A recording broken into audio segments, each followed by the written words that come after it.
Serangan balik Baradae soal pengakuan baru Verdi Sambo. Rekonstruksi kemarin saya lihat bahwa ada saksi Ricky Rizal juga perintahnya adalah perintah tembak gitu kan.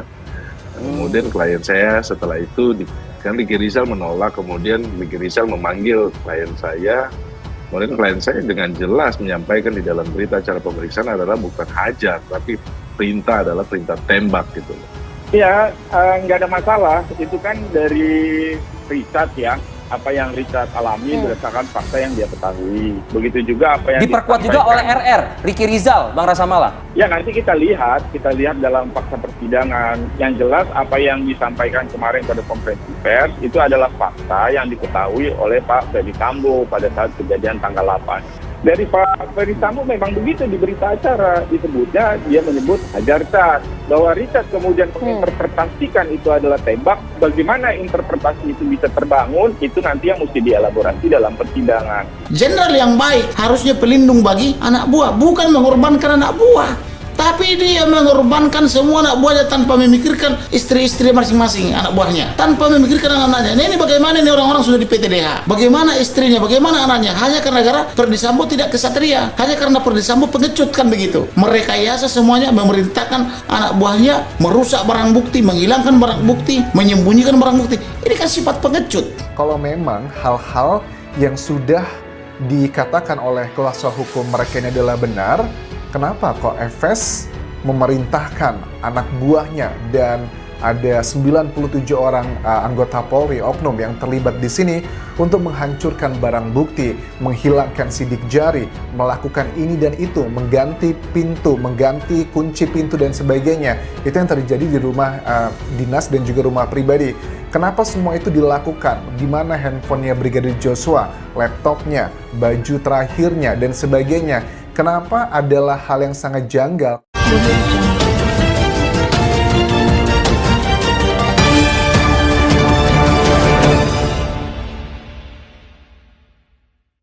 Barada Richard Eliezer atau Baradae tidak tinggal diam setelah mantan Kadif Propam Verdi Sambo melalui kuasa hukumnya membuat manuver menjelang persidangan kasus dugaan pembunuhan berencana Brigadir Nofriansyah Yosua Huta Barat atau Brigadir J pada pekan depan.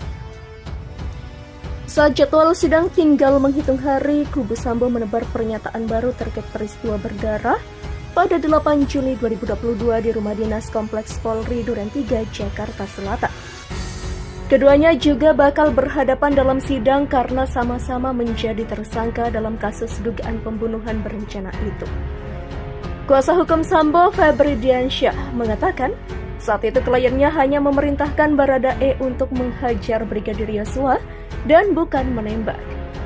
Selain itu, Febri juga menyatakan Sambo membuat skenario tembak-menembak dengan tujuan menyelamatkan Eliezer.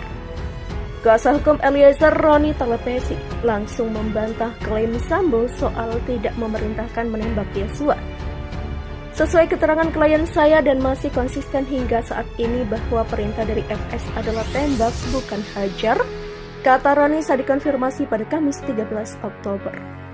Menurut dia, perintah yang diungkap Verdi Sambo lewat kuasa hukumnya itu sebenarnya bukan soal baru, bahkan dalam rekonstruksi pun terdapat perbedaan antara Verdi Sambo dan Baradae.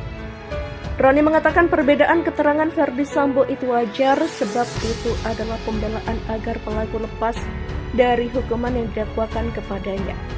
Tetapi di persidanganlah nanti tempat menguji keterangan FS itu, dan kami memang meragukan keterangan FS itu sejak awal karena kerap berubah-ubah. Demikian ucap Roni. Kami juga sudah siapkan bukti-bukti untuk menunjukkan bahwa FS adalah dalang dari pembunuhan berencana terhadap Brigadir J. Demikian kata dia. Roni juga melontarkan bantahan terkait klaim Sambo justru ingin menyelamatkan kliennya. Menurut dia, jika ingin melindungi anak buah, maka seharusnya Sambo tidak melibatkan Eliezer dalam peristiwa itu. Menurut Roni, sejak awal kasus ini sudah dibangun dengan kebohongan, misalnya skenario baku tembak yang berujung kematian Brigadir J. Oleh karena itu, kata Roni, keterangan Sambo soal apapun memang patut diragukan karena sudah membangun kebohongan sejak awal terkait kasus pembunuhan Brigadir J. Status Justice Kolaborator Febri juga sempat menyinggung soal status Justice Kolaborator yang disandang Eliezer. Febri menyebut bahwa Jesse harus jujur. Sebab jika berbohong maka akan merusak keadilan yang dicita-citakan semua pihak.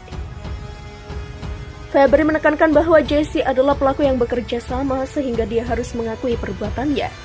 Menurut dia, jika Jesse menyangkal suatu perbuatan maka patut dipertanyakan. Ia juga menegaskan bahwa seorang Jesse harus jujur dan keterangannya wajib konsisten di segala tingkat pemeriksaan. Kami menghargai posisi seseorang sebagai Jesse, tapi kita paham betul ada syarat-syarat dan ketentuan yang baik diatur di Undang-Undang Perlindungan Saksi dan Korban, Surat Edaran Mahkamah Agung maupun peraturan bersama lintas kementerian, ujar Febri. Roni kemudian turut menanggapi pernyataan Febri. Menurut dia, kliennya mendapatkan status Justice Kolaborator dari Lembaga Perlindungan Saksi dan Korban atau LPSK. Menurut Roni, keberadaan Baradae sebagai saksi pelaku atau Justice Kolaborator yang diatur dalam Undang-Undang Perlindungan Saksi dan Korban tahun 2014. Jadi bukan karena kehendak kami atau klien kami Baradae yang menetapkan itu lembaga negara yakni LPSK, kata Roni. Oleh karena itu, ketika LPSK sebagai lembaga negara menetapkan Baradae sebagai Jesse, maka tentu saja sudah memenuhi semua persyaratan sebagaimana diatur dalam UU Perlindungan Saksi dan Korban. Pengacara keluarga Ferdi Sambo, Febri Diansyah, mengingatkan bahwa seorang Justice Kolaborator tidak boleh hanya menyelamatkan diri sendiri.